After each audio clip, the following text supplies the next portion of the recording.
Hi, Dr. Carlos Todd here, back with another video on how to fight less, love more. So what are we talking about today? We're talking about couples, and specifically we're addressing the issue of when you stop fighting or you stop having conflict, but nothing really feels better, right? Things are quiet, but the connection isn't there.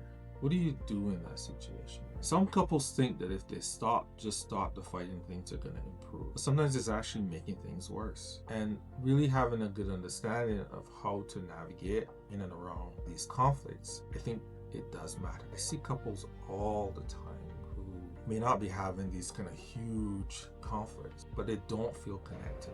They don't feel like a couple. The relationship is not ended, it's not over, but the connection is slowly dying. So it feels like we've stopped fighting, but we're also not connecting. We're just there. And for many, this is a stalemate that is a challenge. And this is something that I see on a weekly basis as I work with couples. So what do we do? How do we address this? We want to kind of create a situation where avoidance does not replace conflict. Couples they're in a situation where they are avoiding, but they're not resolving anything. They're not addressing anything.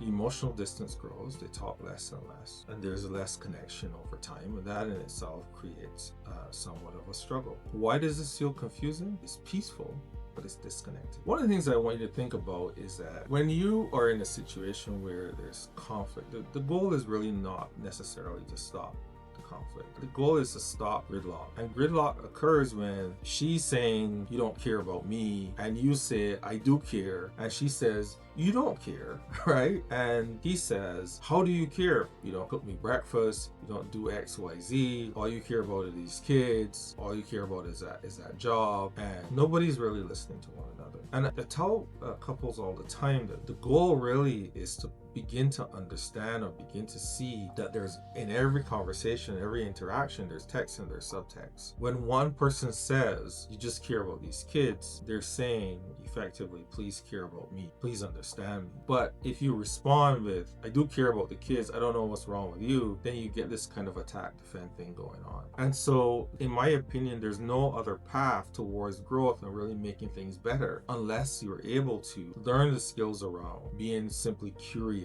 to understand, what am I missing here? What is it that you're trying to communicate to me that I'm not really getting, I'm not really understanding, I'm not really able to make sense of? And that, I think, is largely the struggle. The struggle is getting to a point where you move away from gridlock towards curiosity. It's not easy, but it's that simple. The disconnection is happening because there's gridlock. Both people hold very definitively a position on XYZ issue, and then they just hold that position and the dialogue just simply stops. When in reality, there's a place where you can have meaningful dialogue, right? You can have conversation. You can have interactions in a way where heard, the other person is heard. And we're not talking about agreeing yet. We're not talking about solving problems yet. We're just saying, if you say to me, hey, I don't feel as though you understand me. I don't feel as though you get me. And you go, well, I get you. I don't know what is it not to get. That's not a good response. The response should be, what am I missing? What is it that I'm not understanding? And get and understand that when you're at a point where you can begin to listen, that's just the starting point. You may find that if you can listen and show some curiosity about the other person's position, that there may be things along the way that there will be things along the way that you agree on more so than you are in these early phases. But people get stuck on the whatever the original issue is, and they don't really dig a little bit deeper to try to get and understand where the other person is coming from.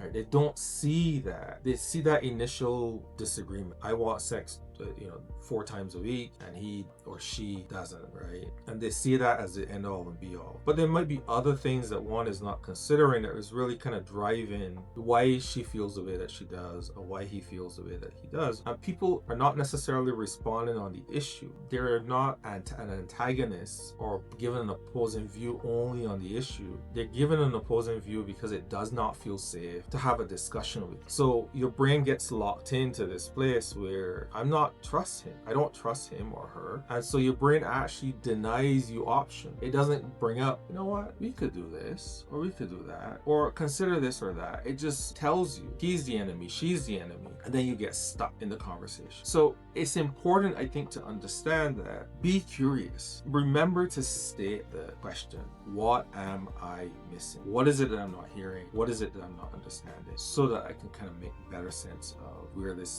we can go. And you might be surprised that you come up with something new, you learn something new, and eventually it kind of gets you to a better place.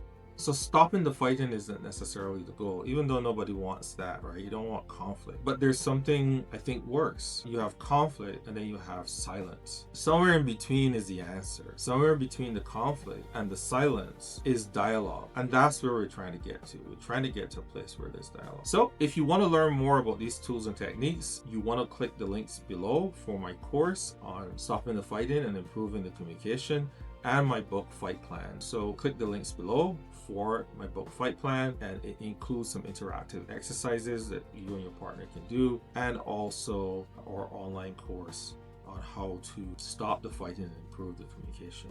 So thank you for taking time to watch this particular video, and I will see you in the next one. Take care. Bye-bye.